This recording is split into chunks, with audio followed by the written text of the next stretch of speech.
Hi guys, ನಮಸ್ಕಾರ. So ಇವತ್ತೇನಪ್ಪ information ಅಂತಂದರೆ flower ಫಾರ್ಮೇಷನ್ಗೋಸ್ಕರ ನನಗೆ ಗೊತ್ತಿರೋಂಥ ಇನ್ಫಾರ್ಮೇಷನ್ನ ಶೇರ್ ಮಾಡ್ತಿದ್ದೀನಿ.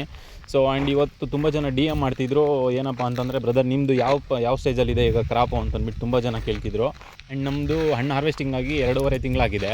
ಸೊ ಈಗ ಬಂದು ರೆಸ್ಟಲ್ಲಿದೆ. ಇತ್ರೇಲ್ ಪ್ಲ್ಯಾನಿಂಗ್ ಯಾವಾಗಪ್ಪ ಅಂತಂದರೆ ಫೆಬ್ರವರಿ ಇಲ್ಲಾಂದರೆ ಮಾರ್ಚ್ ಸೆಕೆಂಡ್ ವೀಕಲ್ಲಿ ಮಾಡೋಣ ಅಂತ ಅಂದ್ಕೊಂಡಿದ್ದೀನಿ.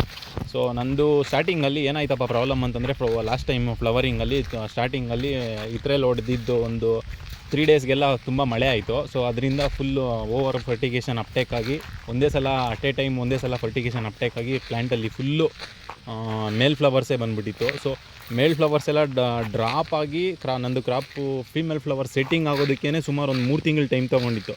ಸೊ ಮೇಲ್ ಫ್ಲವರ್ಸ್ ಎಲ್ಲ ಬಂದುಬಿಟ್ಟಿತ್ತಲ್ಲ. ಸೊ ಆಗ ಟೈಮ್ ಎಲ್ಲ ಮೇಲ್ ಫ್ಲವರ್ ಡ್ರಾಪ್ ಆದಾಗ ಏನಾಯ್ತಪ್ಪ ಅಂತಂದರೆ ತುಂಬ ದಿನ ಆದ್ರೂ ಫ್ಲವರ್ ಫಾರ್ಮೇಷನ್ನೇ ಆಗಿರಲಿಲ್ಲ. ಸೊ ಆಗ ಬಂದು ನಾನು ಸ್ಪ್ರೇಸ್ ಇದಿಷ್ಟು ಇವಾಗ ಡಿಸ್ಪ್ಲೇ ಮೇಲೆ ಕಾಣ್ತಿದೆಯಲ್ಲ, ಇಷ್ಟು ಸ್ಪ್ರೇಸ್ ಮಾಡಿಕೊಂಡೆ. ತುಂಬ ಚೆನ್ನಾಗಿ ಸ್ಟಾರ್ಟಿಂಗ್ ಫಸ್ಟು ಸ್ಟೇಜಲ್ಲಿ ನೀವು ಫೀಮೇಲ್ ಫ್ಲವರ್ ಬಂದು ಯಾವ ಥರ ಸೆಟ್ ಆಗುತ್ತೋ ಅದೇ ಥರನೇ ಸೆಟ್ ಆಯಿತು. ಆ್ಯಂಡ್ ಇನ್ನೊಂದೇನಪ್ಪ ಅಂದರೆ ಬ್ರದರ್ ನಮ್ಮದು ಫಸ್ಟ್ ವಾಟರಿಂಗ್ ಆಗಿ ಸುಮಾರು 1.5 ತಿಂಗಳು ಆಗಿಬಿಟ್ಟಿದೆ, ಆದರೂ ಫ್ಲವರ್ ಬಂದಿಲ್ಲ ಅಂತಂದರೆ ಅದಕ್ಕೂ ಈ ಸ್ಪ್ರೇಸ್ ಮಾಡಿ ತುಂಬ ಚೆನ್ನಾಗಿ ಬರುತ್ತೆ. ಸೊ ವಿಡಿಯೋ ಇಷ್ಟೇ. ಇನ್ಫಾರ್ಮೇಷನ್ ಇಷ್ಟ ಆಗಿದ್ರೆ ಲೈಕ್ ಮಾಡಿ, ಶೇರ್ ಮಾಡಿ, ಹೀಗೆ ಸಪೋರ್ಟ್ ಮಾಡಿ. ತುಂಬ ಸಪೋರ್ಟ್ ಸಿಗ್ತಿದೆ. So bye.